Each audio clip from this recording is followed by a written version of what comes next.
네, 안녕하세요. 반갑습니다. 오늘은 제가 여러분들 모시고 누란이라고 하는 지역에 들어갈 예정입니다. 지도에서 보실 수 있듯이 사막 남도의 동쪽 끝자락에 위치해 있는데요. 이곳 누란은 앞서 오리엔테이션 때 말씀드린 적이 있어요. 놈노로 호수와 그리고 문서, 또 그 문서 중에는 목간과 지편에 두 가지 종류가 발견된 곳이라는 점을 알려드렸는데요. 그동안은 역사나 지리부터 알아봤던 것에 비해서 오늘 들어갈 누란은 현재 접근할 수 있는 방법부터 말씀드릴게요. 누란은 지리적으로 접근하기에는 좀 용이한 편이지만 과거의 모습을 보기 위해서 역사의 현장으로 들어가는 것은 무척 어렵습니다. 단순히 사막이라서의 문제는 아니에요. 근현대 들어 세계의 많은 국가가 핵을 보유하기 위해서 핵실험을 했었죠. 그 당시 중국에서도 역시 이 핵실험을 감행했는데요. 자국이 개발한 핵의 위력이 어느 정도인지 그 실험을 하기 위해서 이 핵을 터뜨릴 만한 곳을 찾다가 이곳 타클라마칸 사막을 선정하게 됐어요. 사막의 모래 깊숙이에서 핵을 터뜨리는 방식이었는데요. 이곳에서 핵이 폭파되면서 특히 누란의 피해가 가장 컸습니다. 단순한 피해뿐만 아니라 외부인이 누란에 접근하는 것을 철저히 막았던 것이죠. 그 이유는 모래에 핵의 성분이 남아있어서 그 모래알들 역시 군사 기밀이 되고 말았던 겁니다. 그러니 누란 왕성의 유적지까지 접근하기 위해서는 중국 정부 그리고 이곳의 관할 군대, 호탄시 등의 허가를 받고도 정말 많은 위험을 감수해야만 합니다. 누란 왕성까지 가는 드넓은 지역마다 땅 밑에 수류탄을 묻어놓기도 하고요. 또 허가받지 않은 외부인이 몰래 들어올 경우를 대비해서 차량의 바퀴를 펑크낼 수 있는 트랩들이 곳곳에 설치되어 있어요. 이런 트랩을 아는 사람은 장교 출신이면서 동시에 이곳을 홀로 지키고 있는 분이 있는데 그분이 오토바이로 안내하는 길을 따라서만 들어갈 수가 있습니다. 또 밤이 되면 불빛이 새어나가면 안 된다는 그런 신신당부를 하고 가는데요. 군대의 허가를 받더라도 정작 허가서를 내준 그 라인과 다른 군인들이 밤에 감찰을 나와서 불빛을 보고 불법이라고 운운하면서 끌고 간다고 해요. 그러니 칠흑 같은 어둠과 밤이면 더욱 기승을 부리는 그 모래바람 때문에 쉽게 잠을 잘 수도 없는 환경입니다. 밤새 불어오는 모래바람은 텐트 안에서 자고 나와도 다음날 머리를 툭툭 털면 머리카락 사이에서 모래가 우두둑 떨어질 정도인데요. 이렇게 하루 종일 달리고도 1박을 하고 또 반나절을 달리면 누란 왕성이라는 곳에 도착할 수 있습니다. 어렵게 도착한 누란 왕성. 가는 길도 그러하지만 누란 왕성 내부 역시 호탄처럼 고운 모래가 바닥을 가득 메운 곳은 아니에요. 놈노로 호수가 가득 차 있던 과거가 여전히 물기를 머금고 있기 때문에 약간은 질퍽한 진흙의 대지를 갖고 있는 곳인데요. 그 질퍽함 때문에 반드시 조심하셔야 할 부분도 있습니다. 바로 화장실 문제인데요. 이런 황량한 지역에 그것도 군사 지역이기 때문에 화장실을 설치할 리가 만무하죠. 그러니 각자 알아서 몸을 숨길 만한 곳을 화장실로 활용해야 하는데요. 자연스럽게 언덕으로 가려진 곳으로 가려는 습성이 우리한테 좀 있는 편이죠. 그런데 언덕이 형성되지 않은 곳은 말 그대로 늪지대일 가능성이 굉장히 높아요. 처음엔 물컹한 바닥인가 하지만 정말 금세 몸이 진흙 속으로 빨려 들어가는데 그 속도가 정말 눈 깜짝할 사이예요. 저도 이런 경험을 하면서 당시에 굉장히 막 큰 소리로 살려달라고 고함을 쳐서 일행이 달려오는 데까지 사실은 1분도 채 되지 않았는데 이렇게 허리까지 빨려 들어가 있는 상태였거든요. 그래서 뭐 막대기나 혹은 우산 이런 것들을 이용해서 남성 4명이 달려들어서 끌어올리는데도 정말 어렵사리 구출된 경험이 있습니다. 그러니 여러분도 누란 왕성에 들어가실 때는 이런 점에 반드시 유의하셔야 할 것 같고요. 이렇게 어렵사리 입성한 누란 왕성입니다. 상당히 넓은 왕성 지역을 자랑하는데요. 당시 사용하던 건축물은 거의 지금 현재는 찾아볼 수가 없고 그 사용처를 명확히 알 수 있는 건물은 현재 3개 정도가 있습니다. 첫 번째는 관공서이고요. 두 번째는 가축을 제물로 올리던 일종의 제사공간. 세 번째는 바로 불탑입니다. 첫 번째 관공서에 해당하는 건물을 보시면요. 상당히 대형 건물이었음을 짐작해 볼 수 있죠. 그리고 이곳에서 스벤헤디는 목간 지편으로 이루어진 관문서를 발견하게 됩니다. 그 문서의 일부는 인도어의 방언이라고 하는 카로슈티 문자로 이루어져 있었고 또 일부는 한자어로 이루어진 것도 있었습니다. 또 어떤 문서는 2가지 문자가 섞여 있기도 했어요.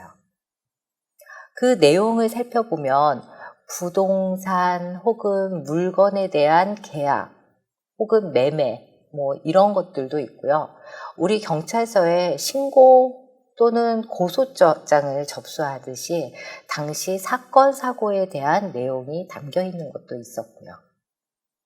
그 외에 이곳에서 불교 경전에 해당하는 부분도 발견이 되고 있습니다.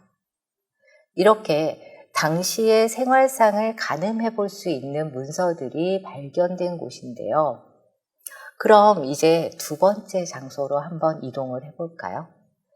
지금 보고 계신 장소는 불탑을 두고 형성된 제사 장소로 추정되는 곳인데요. 그렇게 추정하는 이유는 이 공간에서 말의 턱뼈를 비롯해서 굉장히 다양한 가축의 뼈가 발견되었기 때문입니다.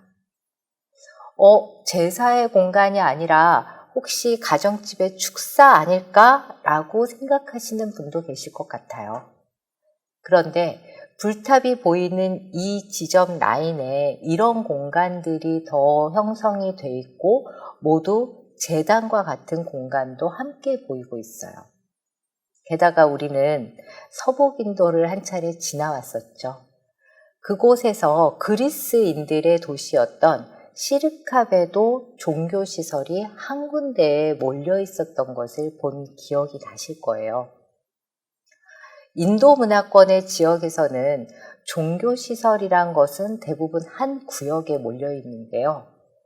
이곳 누란 역시 크게 다르지 않았을 것이라는 추정과 더불어서 다양한 가축의 뼈, 그리고 불을 피웠던 흔적, 제단으로 추정되는 장소가 존재하기 때문에 샤머니즘적인 제사의 공간이었다고 추정해 볼 수 있을 것 같습니다. 이런 제사 공간에서 보이는 높게 쌓은 불탑 때문에 혹시 사원 공간 내부는 아닌가 싶은 의심도 생길 수 있는데요. 아무리 폐허의 누란 왕성이라고 하더라도 건물지와 도로로 추정되는 공간의 분리는 여전히 그 선이 분명합니다. 불탑이 지척에서 보이더라도 실제 이 제사 공간으로 추정되는 공간과 불탑은 완전히 다른 구역으로 분리가 되어 있고 거리도 대략 한 600에서 800m 정도 떨어져 있는 공간이에요. 그래서 이 불탑이 보이는 이러한 장소에서 샤머니즘적인 그런 행위도 존재를 했을 것이라고 하는 당시의 생활상을 우리가 한번 그려볼 수 있을 것 같습니다. 그럼 이제 불탑이 있는 사원의 공간으로 이동해 보시겠습니다. 호탄에서 보셨던 것처럼 이곳 누란에서도 역시 불탑을 제외한 나머지 건축물들은 모두 형체를 알아볼 수가 없는 상태입니다. 호탄에서는 불탑을 조성할 때 주로 돌 자체를 벽돌 모양으로 깎아서 쌓아 올렸어요. 그에 비해서 이곳 누란에서는 화면에서 보시는 것처럼 돌이 아닌 진흙을 벽돌로 만들어서 한 층 한 층 괴어서 쌓아 올렸습니다. 그 벽돌 사이사이로 지푸라기나 나무 판자도 보이는데요. 진흙으로 만든 벽돌이 무너지지 않도록 다시금 진흙과 지푸라기 그리고 낙타의 배설물을 이용한 접착제를 사이사이 발라서 쌓아놓은 흔적이고요. 몇 단에 한 번씩은 나무 판자를 끼워 넣었던 것 같아요. 이렇게 정성스럽게 쌓은 불탑의 기단부에는 역시 인도의 불탑처럼 기단부에 계단을 설치했고요. 우리나라 불탑에는 직접 올라갈 수 있는 계단이 설치된 경우가 거의 없죠. 탑에 올라간다고? 이건 있을 수 없는데 라고 생각하실 텐데 인도의 불탑엔 계단이 설치되어 있고 그 기능이 직접 올라가서 복발 주변을 돌 수 있게끔 하는 것이었죠. 부처님 사리가 모셔진 아주 가까운 곳에서 부처님께 예를 올리는 동시에 부처님의 가피를 받겠다는 의지인데요. 조금 쉽게 생각하면 우리 한때 탑돌이를 많이 했었죠. 그 탑돌이의 기능적인 원형이 바로 기단부의 계단이라고 보시면 될 것 같아요. 그리고 이곳 누란에서도 기단의 계단을 이용해서 탑돌이를 했던 당시 사람들의 신행 활동을 연상해 볼 수가 있겠죠. 지금까지 누란 왕성에 남아있는 중요 건축물을 중심으로 그들의 생활상을 가늠해 봤는데요.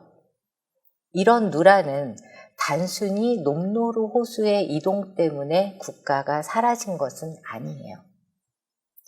놈노루 호수가 이루고 있는 그 거대한 물줄기는 마치 바다를 연상시키게 하는 데다가 배를 실제 띄울 수 있을 정도의 규모였으니 이는 곧 물류의 자유로운 이동으로 연결됐습니다.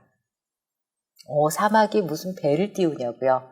지금 화면에서 보고 계시는 것은 용성, 이곳 누란 말로는 아단지모라고 하는 한나라 시대에 이용하던 항구입니다. 중국 한나라 시대까지 누란 왕성까지 연결하는 뱃길이 있었던 흔적인데요. 항구 역할을 했던 곳이 발굴되면서 현재 용성 또는 아단지모라는 이름으로 새롭게 개발되고 있어요.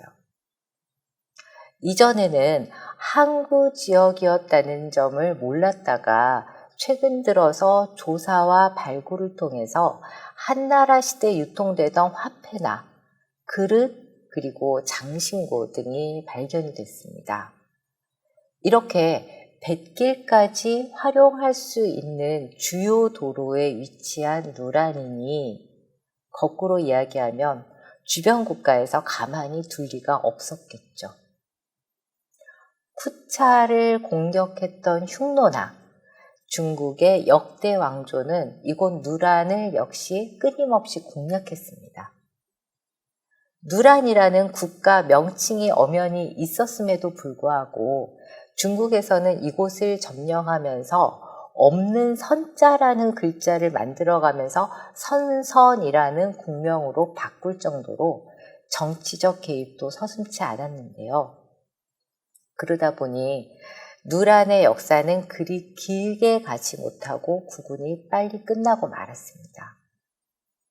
하지만 누란 왕성에서 보셨듯이 불교가 국가의 중심에 서 있었고 또 4세기 무렵 누란에는 4천여 명의 승려가 있었다라는 기록을 찾을 수 있을 만큼 주변의 다른 국가처럼 불교 국가였음을 알 수가 있습니다.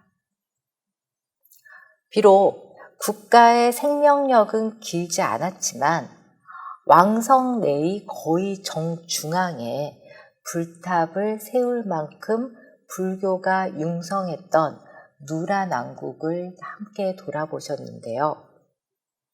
누란 왕성에 접근하기는 힘들지만 현재 누란 근처에 있는 놈노로 호수는 여전히 보트나 주민들의 고깃배가 운행을 하고 있습니다. 배를 빌려서 호수를 돌아보면 과거 누란이 갖고 있던 지리적 입지 조건을 한 번쯤 느껴보실 수 있을 것 같아요. 이제 누란을 빠져나와서 돈왕으로 향하실 텐데 다음 시간도 함께 하실 거죠? 그럼 다음 시간에 건강한 모습으로 다시 찾아뵙겠습니다. 감사합니다.